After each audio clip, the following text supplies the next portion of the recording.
Welcome. As we'll tell you several times, this is the last concert of the season. We're very, very happy to be here, and we've been happy to be here, of course, the whole year, performing in this wonderful location. In the fall, if you were here again, was kind of trying circumstances because for all the right reasons, the diocese was kind of limiting the amount of people who could come, but tonight, I know most people wear masks because they know what's going on. By the way, I'm not making a political comment about that one way or the other. But that said, we should have a pretty good house.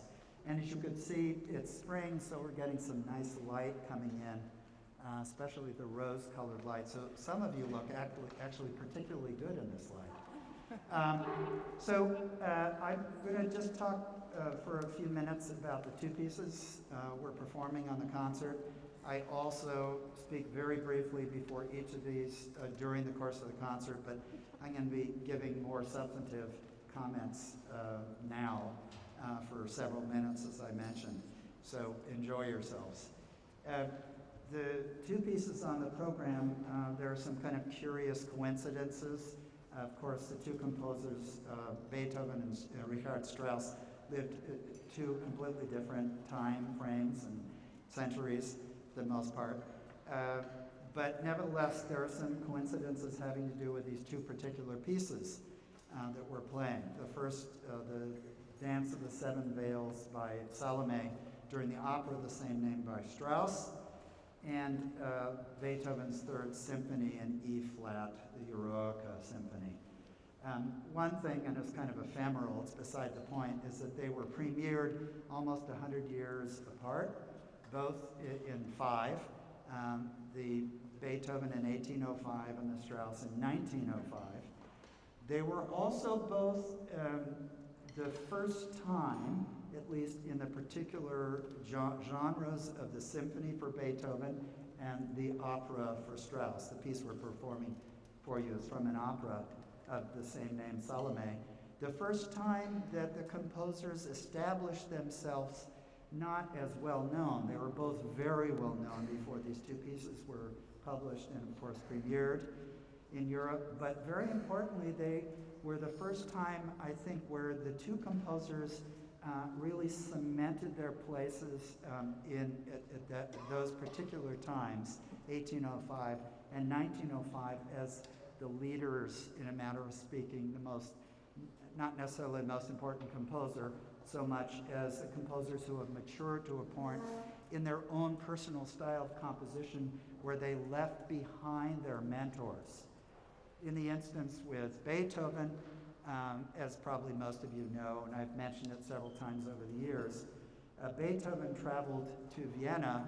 He was from Bonn, Germany. He traveled to Vienna to study with Mozart, but unfortunately Mozart had died several years before. And he ended up studying with his second choice, Haydn, and I've also mentioned on numerous occasions, at least it's my opinion that Beethoven was much better off studying with Haydn for a variety of reasons, which I'm not going to go into.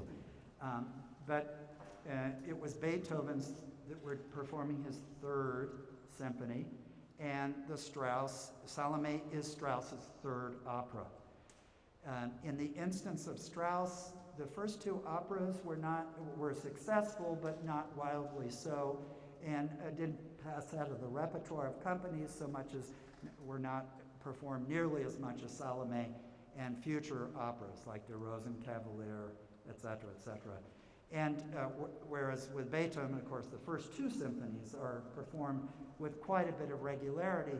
But as I mentioned a few moments ago, this is the point in time in Beethoven's development as an individual creator of course, a new work, where he did a lot of things that had not existed before in the way of tools, compositional tools, which very much set him apart separately from virtually everybody who had come before him, and even a lot of composers who came after him for at least 40 or 50 years, perhaps not until the time that Brahms was composing at the end of the 1800s.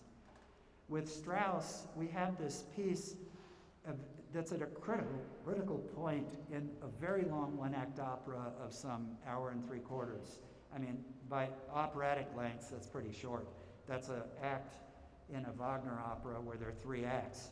But in the Strauss's instance, at being about an hour and 3/4, it's a biblical story. I'm not going to go through it, but suffice it to say that Salome is being enticed to dance for Herod, and so she does this dance at a particular moment, and it's a very exotic dance.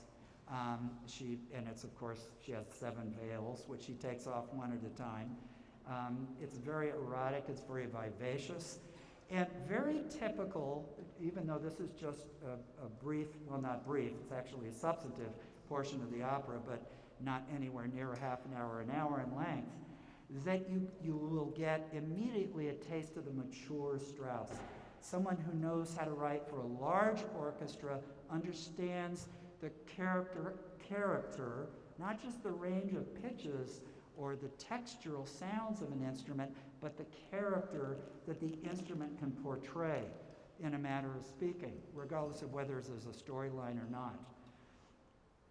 And in addition, he knows how to create this kind of textural, if you will, a wall of sound, which the orchestra can literally explode from a few instruments to 70 or 80 instruments and back down to a few in a matter of seconds. It can be almost like a wave that washes over you in sound and then suddenly subsides to this very calm pool that has no ripples in it. In addition, he uses a technique which he used quite extensively, which is typical of opera, but even in this dance, of changing tempi. The tempos change, sometimes very abruptly from incredibly fast to incredibly slow, sometimes fast, gradually slowing down, and with the reverse, gradually speeding up. He's also the master of the silent pause. And you all know when you watch an actor hear a poem, that a moment of silence when there's some kind of an action, be it in a movie or in a play or in a piece of music, a moment of silence can be massive in the way you react to it. So one of the things that I get asked periodically, and it's sometimes quite difficult to answer, is how to quantify what makes a great piece great.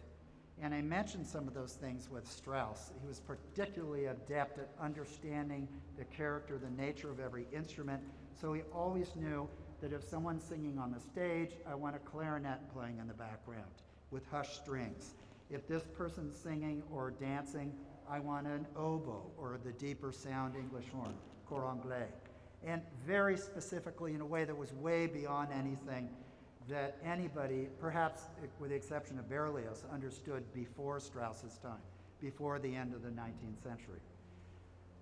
With Beethoven, there are, of course, just all of the tools that were at his disposal when he started to conduct that he learned from observing performances of and studying Mozart scores, as well as working with Haydn, which he did briefly, as I mentioned, and not just listening to performances, of course, but studying the scores and understanding the construct. How do I create a symphony of 4 movements that has this in this moment, this in this moment, this in this moment, and this? In other words, the kind of macro relationship as you flow from one movement with hesitation to the next, to the next, to the next, as well as all the internal tools for construct.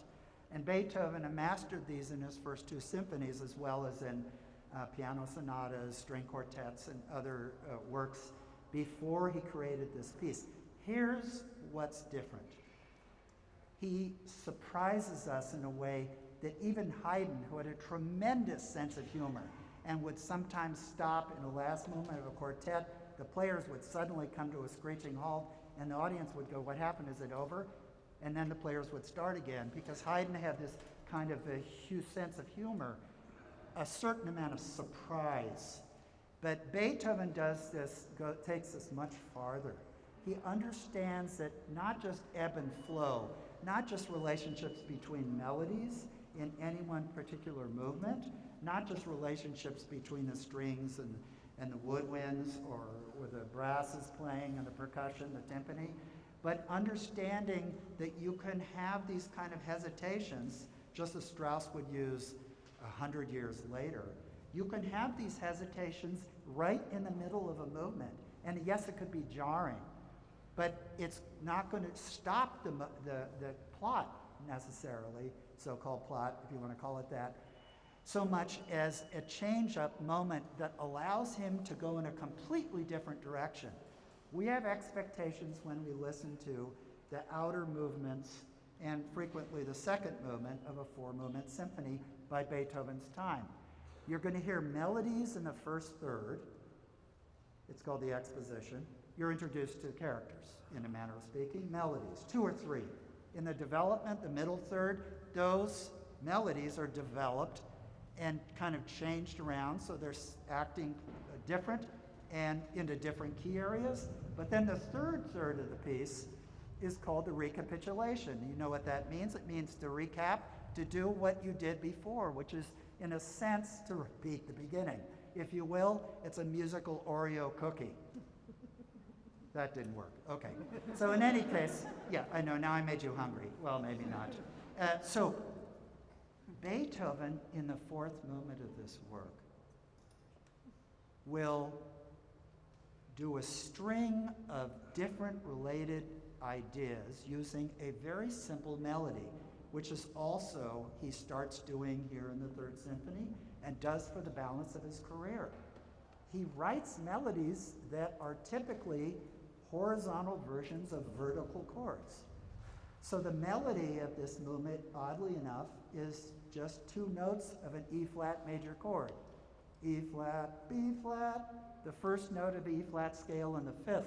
He doesn't even have the 3rd, because an E-flat, I can't sing it once, I'm not a throat singer. E-flat, G, B-flat is your triad, your core of your tonic key. The melody is bum, bum, bum, bum. It's like the 4 points of the compass. And he constructs the entire movement on this, but he does it in very complicated ways. There's a theme and variation for several minutes. There's a fugue, a Bach-like fugue. Then he takes something, and he takes the melody. He does something that Bach liked to do also with fugues, which is to invert it. It's called a reverso, where you turn a subject upside down. So I know this sounds kind of simple math. Bum, bum, bum, bum. Then at a certain point, it goes bum, bum, bum, bum. You're going whoopee, right? Same notes.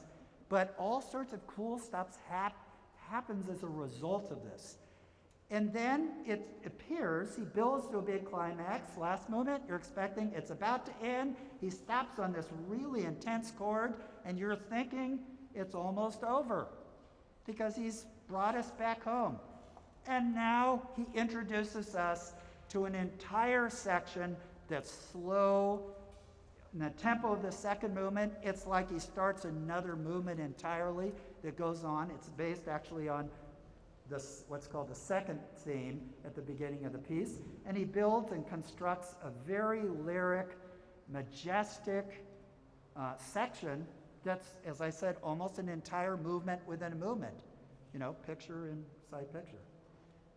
And that starts to peter out, and you're thinking, is this piece, after this mammoth, incredibly complicated piece, is coming to a close but dissipating?